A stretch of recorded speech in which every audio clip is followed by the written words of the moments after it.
अस्सलाम वालेकुम स्टूडेंट्स, कैसे हैं आप? आई होप कि आप आज का हमारा जो लेक्चर है वो मेरे 10th क्लास का चैप्टर नंबर 1 है गैसियस। आज का टॉपिक है, हमारा लेसन है चैप्टर नंबर 1 10th क्लास का। आइए स्टडी करते हैं कि गैसियस एक्सचेंज क्या है। सबसे पहले आप लोगों को बताऊं, रब्बी ज़िदनी इल्मा पढ़ लें, उसके बाद फिर बिस्मिल्लाह पढ़ के अपने लेक्चर को सुनिए और नोट कर लीजिए। बिस्मिल्लाहिर्रहमानिर्रहीम। चले पढ़ते हैं गैसियस एक्सचेंज के बारे में।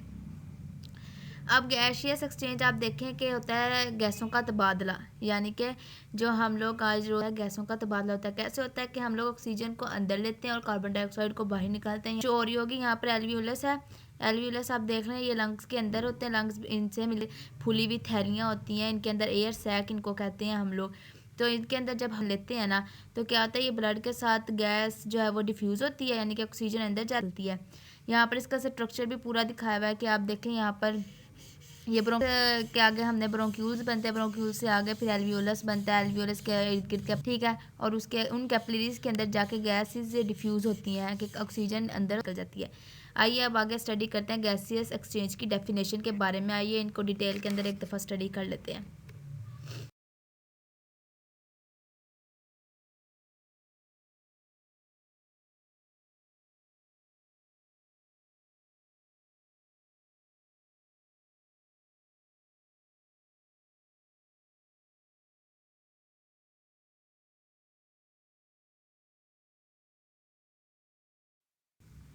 देखिए तो student, gaseous exchange in plants के टॉपिक है, हमने इसको डिटेल में स्टडी करना है कि प्लांट के अंदर कैसे होती है, एनिमल के अंदर कैसे होती है। इसको हम लोग थोड़ा लास्ट में जाके स्टडी करेंगे, प्लांट्स के अंदर और एनिमल्स या फिर ह्यूमंस के अंदर।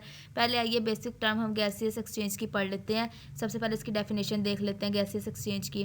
Taking in oxygen and given out carbon dioxide bye organism, के ऑक्सीजन को अंदर लेके जाना और कार्बन डाइऑक्साइड को बाहर निकालना है किसी भी ऑर्गेनिज्म के अंदर जो लिविंग है, उसको हम क्या कहते हैं, गैसियस। इसकी दो टर्म है, एक तो ब्रीथिंग रिस्पायरेशन और एक है सेलुलर रिस्पायरेशन। वो हम आगे जाकर स्टडी करते हैं। पहले जो गैसेस एक्सचेंज है उसके अंदर ये दो टर्म्स आ, इन टर्म्स को आइए हम स्टडी कर लेते हैं। यहाँ पर देखें, आपके पास एक डायग्राम शो हो रही है। इधर देख लें आप लोग के ऑक्सीजन कार्बन डाइऑक्साइड निकालते हैं तो वो फोटोसिंथेसिस में प्लांट्स अपने लिए यूज़ करते हैं। प्लांट को सांस लेने के लिए कार्बन को सांस लेने के लिए ऑक्सीजन की, ये भी एक थोड़ा छोटा सा रिस्पायरेशन का अमल है। लेकिन ब्रीथिंग और रिस्पायरेशन क्या है इसका, कि इन दोनों टर्म्स है तो रिस्पायरेशन भी सांस लेने का अमल और ब्रीथिंग भी। आइए इनको डिस्कस के पास।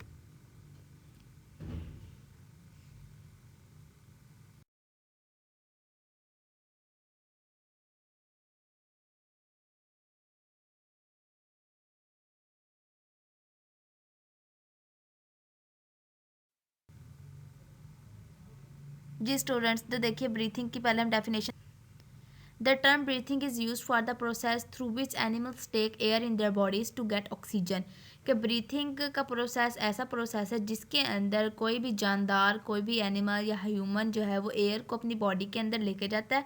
क्यों लेके जाता है? टू गेट ऑक्सीजन, ऑक्सीजन हासिल करने। और फिर हवा को बाहर क्यों निकालता है? क्योंकि कार्बन डाइऑक्साइड बाहर निकले। इस वजह से हम लोग अंदर जो एयर लेके जाते हैं वो इसलिए लेके जाते हैं ताकि हमें ऑक्सीजन मिले, और बाहर इसलिए निकालते हैं ताकि कार्बन डाइऑक्साइड हमारी बॉडी से रिमूव हो जाए। तो ये हमारा सिंपल जो है वो ब्रीथिंग है। फिर हमने स्टडी करना है रिस्पायरेशन को। तो रिस्पायरेशन की पहले डेफिनेशन स्टडी करते हैं।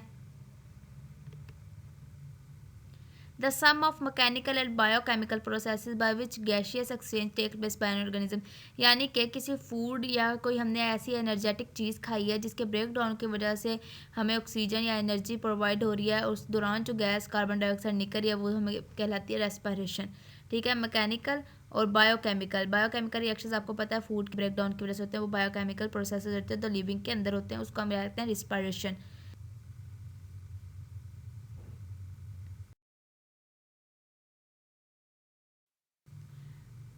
तो देखें स्टूडेंट्स, ब्रीथिंग और रिस्पायरेशन के अंदर मेन फ़र्क क्या है। तो in which animals take air and given out carbon dioxide, यानी कि क्या हुआ, किसी ह्यूमन ने या एनिमल ने एयर को अंदर लिया, हमने पीछे पढ़ा कि क्यों लिया, कि ऑक्सीजन मिले, और फिर उसको बाहर क्यों निकाला, ताकि कार्बन डाइऑक्साइड बाहर निकल जाए। तो आप वो वाली यहाँ पर भी डेफिनेशन कोड कर सकते हैं, लेकिन अगर जो डिफरेंस है तो ही छोटी लिखना, अगर वैसे ही डिफाइन ब्रीथिंग है ना वो ही अच्छी रहेगी। तो आज ये देखें, यहाँ पर मैं डायग्राम आपको दिखाऊं कि सिंपल एक शख्स है, यहाँ पर एक ह्यूमन है, वो एयर को अंदर लेके जा रहा है और सिंपली यहाँ पर बाहर निकलती हुई हमें ये फिर देखते हैं रेस्पायरेशन। रेस्पायरेशन हमने पढ़ा है पीछे के बायोकेमिकल या मैकेनिकल प्रोसेस हासिल होते हैं, उसको हम रेस्पायरेशन कहते हैं। This is energy yielding process of cell in which the C H are broken by oxidation reduction reaction. इनके अंदर क्या होता है, सी एच जो ब्रेक डाउन हो जाते हैं, और जो ब्रेक डाउन की वजह से जो हमें एनर्जी और कार्बन डाइऑक्साइड जाती है, वो हमें क्या कहलाता है, रेस्पायरेशन का प्रोसेस होता है।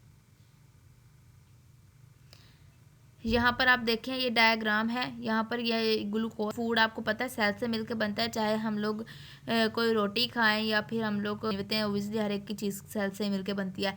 तो जब हमने ये खाया क्या हुआ कि सेल के अंदर जो माइटोकॉन्ड्रियल रेस्पिरेशन का अमल करता है, उसने क्या किया, एक तो एनर्जी बाहर दी और कार्बन डाइऑक्साइड बाहर निकाली, और ऑक्सीजन जो है हमें सांस लेने के लिए हमारे सेल्स को रेस्पिरेशन का अमल जो सेलुलर लेवल पे जाकर होता है, ठीक है। और ब्रीथिंग का अमल जो हमें आम बाहर निकालने। ब्रीथिंग के भी दो प्रोसेस होते हैं, इनहिलेशन और एक्सहिलेशन। इनहिलेशन में होता है सांस का अंदर बाहर निकालना, इसको हम फर्दर आगे स्टडी करेंगे, ठीक है। अभी के लिए इतना ही, अब आगे पढ़ते हैं। तो देखिए स्टूडेंट,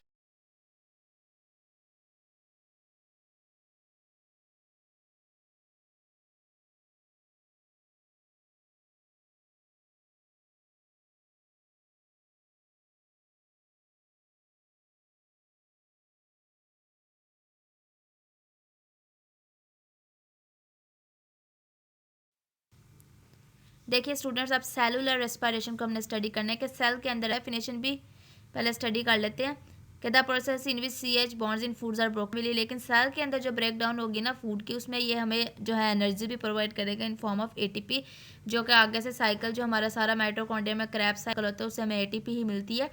तो ये हमें एनर्जी प्रोवाइड होती है फूड के जब जो है वो बॉन्ड्स ब्रेक होते हैं, और एक तो हमें फिर जो हमारे अंदर से हीट या गैसेस निकलती हैं उस फूड के खाने की वजह से, वो कार्बन डाइऑक्साइड बाहर आ जाती है और ऑक्सीजन हमें मिल जाती है। यहाँ पर आप देखें कि ग्लूकोज का फार्मूला, यानी कि यहाँ कोई फूड पड़ा है, उसके हमें ऑक्सीजन मिली है प्लस ऑक्सीजन है उसके साथ। फिर क्या हुआ, रिएक्शन क्या हुआ, कार्बन डाइऑक्साइड निकली है, वाटर का मालिक्यूल टूटा है, उससे हमें ऑक्सीजन मिली और प्लस यहाँ पर ये देखें एक और डायग्राम है माइटोकॉन्ड्रिया। इसके अंदर जाके जो है ना प्रोसेस होता है सेल के अंदर जाके, यहाँ पर कैल्विन साइकिल क्रेब्स साइकिल सब होते हैं, तब जाके हमें 36 एटीपी की यानी कि एनर्जी मिलती है, और बाकी कार्बन डाइऑक्साइड और ऑक्सीजन जो है हमें हमारे सेल को मिल जाती है जिंदा रहने के लिए। इसलिए हम लोग क्या, इसलिए लिविंग के अंदर प्रोसेस होता है। जब ये प्रोसेस नहीं होगा सेल डेथ हो जाएगा, जब सेल डेथ हो जाता है तो यहाँ तक के लिए इतना ही। अगर आपको कोई भी कन्फ्यूजन है तो कमेंट बॉक्स के अंदर कमेंट कीजिए, मैं आपका कंसेप्ट क्लियर करवाऊँगी, ठीक है। और उसके बाद जो है और अच्छे से कोशिश के लेक्चर भी मेरे यूट्यूब चैनल के ऊपर अपलोडेड है, आप उनको भी एक दफ़ा वॉच कीजिएगा, वो 9th क्लास के हैं। तो इंशाल्लाह आप लोगों को बहुत अच्छा रिस्पॉन्स मिलेगा और मुझे भी आपकी तरफ से अच्छा आज के लिए इतना ही। और अगर फिर भी कुछ है कन्फ्यूज़ है तो मुझे